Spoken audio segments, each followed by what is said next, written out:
வணக்கம். வாங்க இன்னைக்கு நாம ஒரு செம்மையான டிடெக்டிவ் பத்தின கதைய பார்க்கலாம். அவரை எப்படி ஒரு சின்ன கேஸ் ஒரு பெரிய லெஜெண்டா மாத்துச்சுங்கிற கதை இது.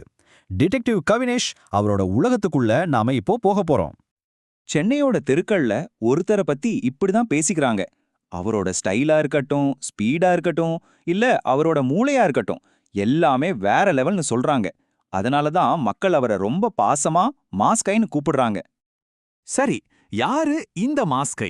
இந்த பெரிய வழக்க பத்தி நாம தெரிஞ்சுக்கிறதுக்கு முன்னாடி அந்த ஆள் யாருன்னு முதல்ல நாம புரிஞ்சுக்கணும் இல்லையா? பாருங்க, கவினேஷ் ஒரு சாதாரண டிடெக்டிவ் கிடையாது. அவர் ஒரு லோக்கல் ஐகான். நல்ல உயரம், பார்க்குற பார்வையிலே ஒரு கூர்மை, அதுக்கு மேல அந்த ஏவியேட்டர் கண்ணாடி. அவரை ஈஸியா அடையாளம் கண்டுபிடிச்சிடலாம். இதுவரைக்கும் 200க்கு மேல ரொம்ப ரொம்ப சிக்கலான கேஸ்களை முடிச்சிருக்காரு. போலீஸே முடியலன்னு கை விரிச்சா அவங்களோட கடைசி நம்பிக்கை நம்ம கவினேஷ் தான். ஏன், அவர் காலையில சாப்பிட்ற இட்லி கூட ஊர்ல ஃபேமஸ்னா பாத்துக்கோங்களேன். அதனாலதான் இதுவரைக்கும் அவர் பார்த்த கேஸ்லயே ரொம்ப குழப்பமான, ஏன் இது சாத்தியமே இல்லைன்னு சொல்லக்கூடிய ஒரு வழக்கு அவரை தேடி வந்துச்சு. இந்த மொத்த மர்மத்தோட மையம் எது தெரியுமா? உலகத்திலேயே ரொம்ப ரொம்ப அபூர்வமான, விலை மதிக்கவே முடியாத ஒரு நீல வைரம். அதுக்கு ஒரு பேர் கூட இருக்கு, தெற்கின் கோஹினூர்.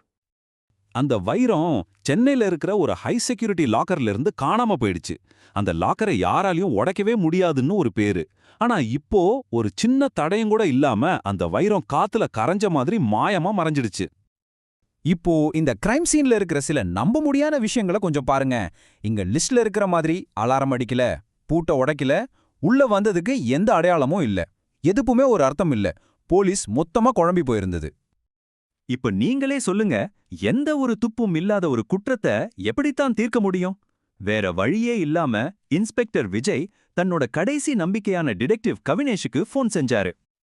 மத்தவங்க எல்லாரும் இத ஏதோ மந்திரம், மாயாஜாலம்னு பார்த்துட்டு இருந்தப்போ கவினேஷ் மட்டும் இதுக்கு பின்னாடி இருக்கிற டெக்னிக்கை தேடினார். வாங்க அவரோட விசாரணை எப்படி ஒரு சின்ன நூலை பிடிச்சுக்கிட்டு போச்சுன்னு பார்க்கலாம். கவினேஷோட ஸ்டைலே தனி. அவர் முதல்ல செஞ்சது என்ன தெரியுமா? இந்த மாயாஜாலம்ங்கிற கதையை மொத்தமா தூக்கி போட்டதுதான். அவர் கேட்ட கேள்வி ரொம்ப சிம்பிள். இது மேஜிக் இல்லனா அப்போ இது எப்படி நடந்திருக்கும்? இதுக்கு ஒரே ஒரு பதில் தான் இருக்க முடியும். நம்ம கண்ணுக்கு தெரியாத ரொம்பவே அட்வான்ஸ்டான ஒரு டெக்னாலஜி. அந்த டெக்னாலஜி கோணத்துல யோசிச்ச உடனே விசாரணை நேரா ஒரே ஒருத்தர்கிட்ட போய் நின்னுச்சு. அர்ஜுன், கவினேஷோட பழைய எதிரி, இப்போ ஒரு டெக் பில்லியனர். அது மட்டும் இல்லாம கிரைம் நடந்த இடத்துக்கு ரொம்ப பக்கத்துல ஒரு லக்ஸுரி அபார்ட்மெண்ட்ல வசிக்கிறான். இது சும்மா யதார்த்தமா நடந்ததா? இங்கதான் இந்த கேஸோட மொத்த ட்விஸ்டும் இருக்கு. இது மாயாஜாலம் இல்ல, ஆனா மாயாஜாலம் மாதிரி தோற்றமளிக்கிற அதிநவீன டெக்னாலஜி. அர்ஜுன் ஒரு பவர்ஃபுல்லான ஹைடெக் லேசரை வச்சு அந்த லாக்கரோட கண்ணாடிய உருக வச்சு வைரத்தை வெளியே எடுத்துட்டு அப்புறம் அதே கண்ணாடிய ஒரு கீறல் கூட இல்லாம பழையபடி கச்சிதமா மூடியிருக்கான். அதனாலதான் எந்த தடையும் சிக்கல. இப்போ முழு உண்மையும் கவினேஷ் கையில இருக்கு. அவர் நேரா அர்ஜுனை சந்திக்க போறாரு. தொழில்நுட்பத்துக்கும் மனுஷனோட மூளைக்கும் நடக்க போற கடைசி கட்ட யுத்தம் இப்போ ஆரம்பமாக போகுது. கவினேஷ பார்த்ததும் அர்ஜுன் ரொம்ப ஏளனமா சிரிச்சான்.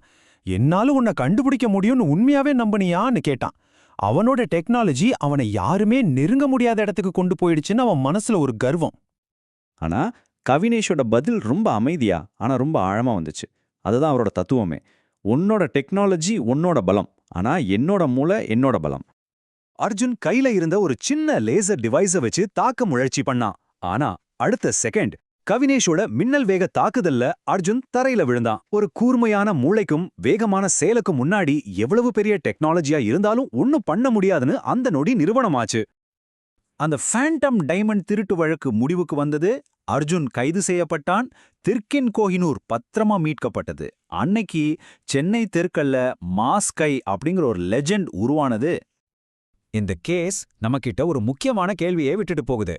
கவினேஷ் தன்னோட மூளைதான் தன்னோட பெரிய பலம்னு நிரூபிச்சிட்டார்.